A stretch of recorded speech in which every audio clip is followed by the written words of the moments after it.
Hey, this is Alex, and I'm coming to you from this little cabin here in Norway to tell you a little bit about our new album released this November. It's called A Quiet World, and I'll just walk you through a couple of the tracks, track by track, so you get a little idea of what you have to expect from the album.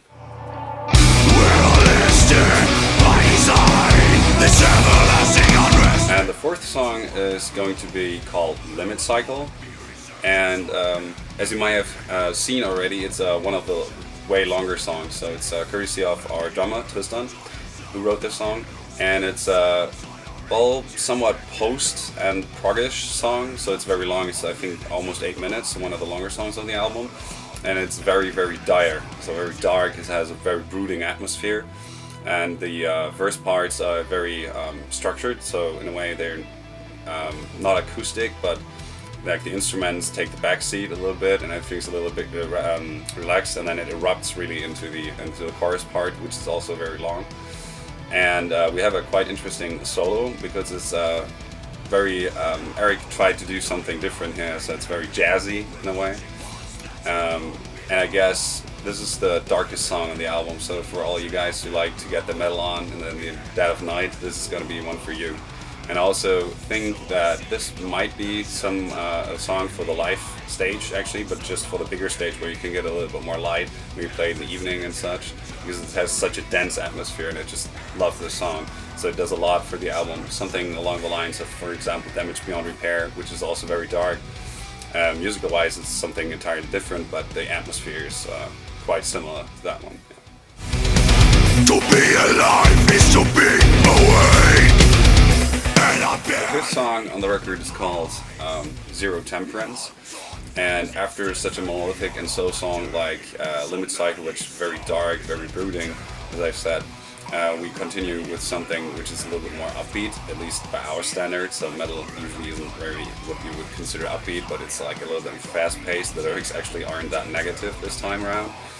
And it actually starts off with a very interesting and very drivey, fast-paced main theme with very good keyboard sounds. Actually, Leo had especially worked on that one because it really, really works quite well in the context of also the verse that follows, which is a little bit more simple, but it's like one of the drums really drive, and it's really like a fist pump song. And also the chorus parts are very melodic again, so a lot of lead guitars interacting with one another, and it all builds up to a bridge at the end. Like some of our songs, we just always structured like that, and this is like a special case because we have the chorus part at the end, and I changed a couple of lines in the chorus, so it's not always the same lines. And at the end, then there's a solo, even over the vocals, and so everything just stacked onto one another to a huge climax, and I really like that part. And also because it's one of the more drivey songs, we're supposed to play this live, I guess. All the other guys are really keen to actually try that one out as well. So you're most likely going to see it when we play it, when they promote the record live on our next gigs.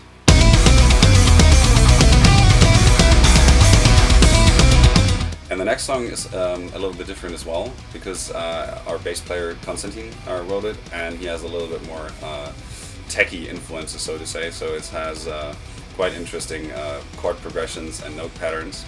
Right at the beginning, there's a really fast-paced riff in the main theme, which sounds a little bit like you would expect from technical death metal, for example. And it's because he's the bassist.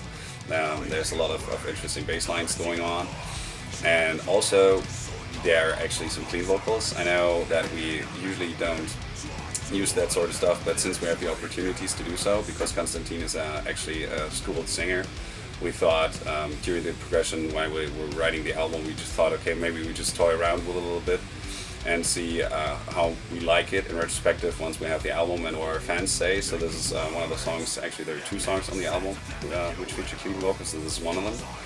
And there's another specialty about the song, something very interesting for all you guys, like old In Flames stuff, I guess, because we also had a acoustic solo in it, which then just peaks into like a really overdriven guitars solo, which really erupts. So we like these kind of build-ups, because I already mentioned them in some of the other songs.